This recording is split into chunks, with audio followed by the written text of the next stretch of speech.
फ़ौज़ु बिल्लाहिस्समीइल अलीम मिनश्शैतानिर्रजीम मिन हम्ज़िही व नफ़्ख़िही व नफ़सिही।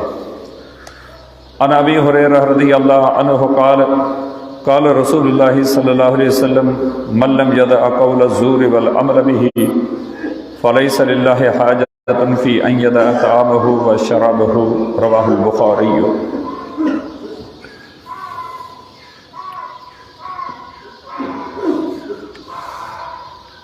रमज़ान मुबारक ऐं रोज़े जे हवाले सां रसूलुल्लाह सल्लल्लाहु अलैहि वसल्लम जे पाकीज़ा अहादीस मुबारक जो दर्स अल्लाह ताला जी रहमत ऐं उन जे महिरबानी सां लगातार हलंदड़ आहे।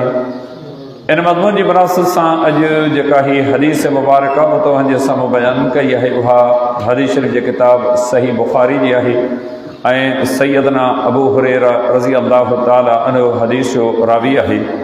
वो बयान करे तो रसूलुल्लाह सल्लल्लाहु अलैहि वसल्लम जन फरमायो, जेको शख्स रोज़े जी हालत में कूड़ ऐं बुछड़नि कमनि खे नथो छॾे त अल्लाह खे का बि ज़रूरत नाहे त उहो शख़्स पंहिंजो खाइण पीअण छॾे ॾे। बयान कयल हदीस मुबारक हर रोज़ेदार मुस्लमान मर्द ऐं औरत खे इहो पैगाम ॾिए थी या नसीहत करे थी त सिर्फ़ इबादत मक़सूद नाहे, उन इबादत जो भरम ऐं उन जी इज़्ज़त रखण में ई अजुर ऐं सवाब आहे। जेके बि जानी ऐं माली इबादतूं अल्लाह ताला असांजे मथां मुक़ररु कयूं आहिनि, उन्हनि सभिनी इबादतुनि जो निचोड़ ख़ुलासो अर्के शीरी इहो आहे त इबादत गुज़ार जी तबीयत, उन जे मिज़ाज, उन जे सोच, उन जे फ़िक्र, उन जे रोज़मर्रा जे मामूलात में तब्दीली अचे जेका तक़वा ऐं परहेज़गारी जी सूरत में हुजे। नमाज़ केॾो चोटी जो अमल आहे, सभिनी जानी इबादतुनि जो निचोड़ ऐं मर्कज़ जेकॾहिं का इबादत आहे त उहा नमाज़ आहे। इन नमाज जे मुतालिक़ अल्लाह ताला क़ुरान मजीद में फरमायो, इन सलात तनहा अनिल फहशाए वल मुनकर। बेशक नमाज़ी खे बेहयाई ऐं बुराई जे कमनि खां रोके थी। हिकु लम्हे लाइ आऊं ऐं तव्हां सोचूं, नमाज़ आहे पर हर बुरो कमु, बुछड़ो कमु, सुन्नत जे ख़िलाफ़ कमु करियूं। ॿुधायो त इन नमाज़ असांजे अंदरि तब्दीली कहिड़ी आंदी, या नमाज़ असांखे मना करे थी। तूं सवेल त मस्जिद में हुई न, सवेल तो नमाज़ पे पढ़ी न, हाण वरी छा पियो करी, छा तोखे जुगाए थो त नमाज़ पढ़ी ऐं ही बि कमु करी। को माण्हू रोज़ो रखे, चवे त आऊं रोज़े साफ़ आहियां, सिगरेट पीए, चवंदा हिकिड़ी ॻाल्हि कर, या त रोज़ो अथई या त चओ रोज़ो कोन्हे, कूड़ छो थो वणी। सिर्फ़ सिगरेट पीअण जे करे अमी उन जे इन रोज़े खे नथा मञो।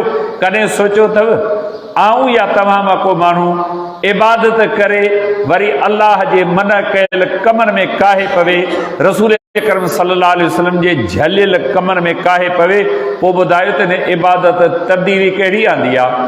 अल्लाह रब्बुल आलमीन क़ुरान मजीद में रोज़े जे फ़र्ज़ियत जो ज़िक्र कंदे फरमायो, इहे रमज़ान जे महीने जा रोज़ा तव्हां ते फ़र्ज़ कया विया आहिनि, जीअं तव्हां खां पहिरियुनि उम्मतुनि जे माण्हुनि जे मथां फ़र्ज़ कया विया। ही सुबुह सादिक खां वठी तव्हां सिज लहण ताईं उञ ऐं बुख जी हालत में जेको वक़्तु गुज़ारियो था, छा अवां को गुनाह कयो आहे छा जिन जी तव्हांखे सज़ा था ॾियूं। जीअं बुख हड़ताल ते के वेहनि था, उञो बुखियो उन्हनि खे रखियो वञे थो सज़ा जे तौर ते। अल्लाह ताला फरमायो त इन उञ इन बुख जे पुठियां मक़सदु इहो आहे लअल्लकुम तत्तकून, तां त तव्हां में तक़वा परहेज़गारी जो मादो पैदा थिए, अमी हर क़िस्म जे गुनाह ऐं नाफ़रमानी खां बची वञो। हिन हदीस मुबारक में भी इहो पैगाम ॾिनो वियो आहे, हर रोज़ेदार मर्द, हर रोज़ेदार औरत खे जॾहिं तव्हां पिरे पुटी जो उथो था, रोज़े जो इहतमाम करे, सहरी करे, अवां बांग फजर जी ॿुधी उन रोज़े खे बंदि करियो था। हाणे हर कम खे बंदि करियो। जीअं तव्हां खाइण पीअण खे बंदि कयो आहे न, पंहिंजे अखि जी हिफ़ाज़त करियो। केतिरा माण्हू आहिनि सुबुह जो रोज़ो रखी सुम्ही रहिया, वॾो हिसो निंड में गुज़री वियो, अॻी जी नमाज़ जमात सां पढ़ी कोन सघिया। इन माण्हू खां सवाल करणु खपे त जेको रोज़ो तो रखियो आहे इन जो मतिलबु इहो आहे त सिर्फ़ु उञ बुख काट निमाज़ ऐं बाजमात निमाज़ जो तो ते को हुकुम कोन्हे।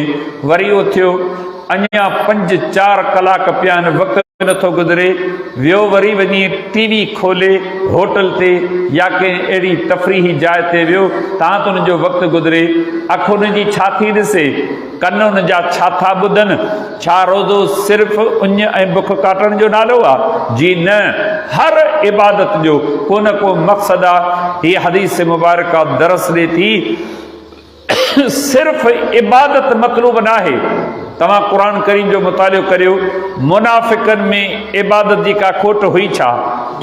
निमाज़ जी पाबंदी, जमात जी पाबंदी, जिहाद जे मैदान में शिरकत, अल्लाह जे रस्ते में माल ख़र्च करणु, इहे सभु ख़ूबियूं उन्हनि जे अंदरि मौजूदु हुयूं। पर उन जे बावजूद बि अल्लाह ताला फरमायो इन्नल मुनाफ़िक़ीन फ़ी दरकिल अस्फ़ल मिनन नार, बेशक मुनाफ़िक़ क़यामत ॾींहुं दोज़ख जे सभ खां हेठे तरे में हूंदा। इहे इबादतूं छो कमु कोन आयूं?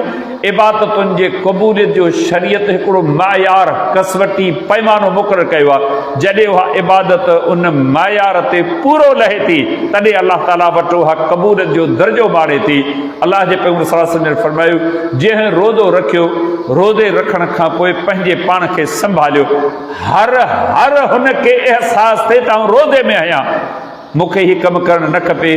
रोज़ो रखी कूड़ ॻाल्हाए, रोज़ो रखी कुपत करे, रोज़ो रखी ठगी करे, रोज़ो रखी धोखो करे, रोज़ो रखी वाइदे ख़िलाफ़ी करे, रोज़ो रखी निमाज़ न पढ़े, रोज़ो रखी ॾाढ़ी कूड़े, रोज़ो रखी करे व्याज वठे, रोज़ो रखी करे फिल्मूं ॾिसे, रोज़ो रखी करे बुराई बेहयाई बुछड़ाई जा सभु कम करे ऐं नेकी जो कमु न करे। ॿुधायो इहा सज़ा काफ़ी आहे जो 14 कलाक 12.5-13 कलाक उञो बुखियो रहे। हीअ हदीस मुबारक दर्स ॾिए थी अल्लाह खे मुंहिंजी अमामा कंहिं हिक जे बि इबादत जी परवाह कान्हे। इमाम मुस्लिम रहमहुल्लाह पंहिंजे सही में नबी अलैहिस्सलाम जी हिकु मारूफ़ मशहूर हदीस मुबारक ज़िक्र कई आहे, जंहिंमें पाण इरशाद फरमायूं ऐं आदम जा औलाद, अवां जा गुज़िरियल, अवां जा मौजूद ऐं अवां जा ईंदड़ माण्हू सभ जा सभु जेकॾहिं कसे में कसे माण्हू जहिड़ा थी पवनि, जॾहिं बि तुंहिंजे रब जी बादशाही में ज़रे बराबरि को फ़र्क़ु कोन ईंदो। ऐं आदम जा औलाद, अवां जा गुज़री वियल, अवां जा मौजूद ऐं अवां जा ईंदड़ हिन ज़मीन ते भले में भले माण्हू जहिड़ा बणिजी वञनि। भले में भलो माण्हू केरु आहे? नबी रसूल अलैहिस्सलाम। अल्लाह ताला जे पैगंबर फरमायो, अल्लाह ताला फरमाए थो सभु अहिड़ा थी वञनि तॾहिं बि मुंहिंजी बादशाही में को इज़ाफ़ो कोन ईंदो। असीं जेकॾहिं निमाज़ पढ़ूं था, रोज़ो रखूं था, इहो भलाई जो कमु करियूं था, छा अल्लाह ते को अहसान था करियूं छा? जी न, बल्कि सम्झणु खपे थी मूं ते अल्लाह जो अहसान थियो आहे। सॼो ॻोठ आहे, उन में जा मूंखे अवां मां कंहिंखे अल्लाह इहा तौफ़ीक़ बख़्शे न, तकब्बुर फ़ख़ुर करणु न खपे, बल्कि शुक्र करणु खपे जो अल्लाह रब्बुल इज़्ज़त मूंखे इन लाइक़ बनायो आहे, अहल बनायो आहे जो असीं केतिरा बीमार आहिनि वीचारा, दिलि कढे थी यार रमज़ान जो महीनो आयो आहे, दुआ करियो त को तव्हां सां गॾु अची निमाज़ पढ़ूं। दिलि कढे थी, दिलि चाहे थी त आऊं हीअ करियां, पर अल्लाह नथो चाहे, नथो करे सघे।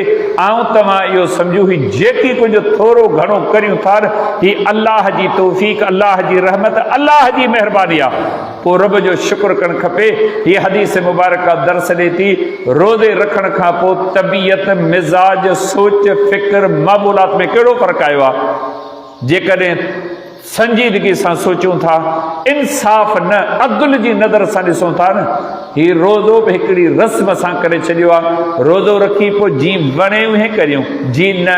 हली तव्हां शहरनि बहरनि जो हाल ॾिसो, रोज़ेदार हिकिड़ा त हिन बेरोज़ा था, अल्लाह ताला उन्हनि खे हिदायत करे साॼा हले, पर जिन रोज़ो रखियो न उन्हनि बि रोज़े जो भरम कोन रखियो।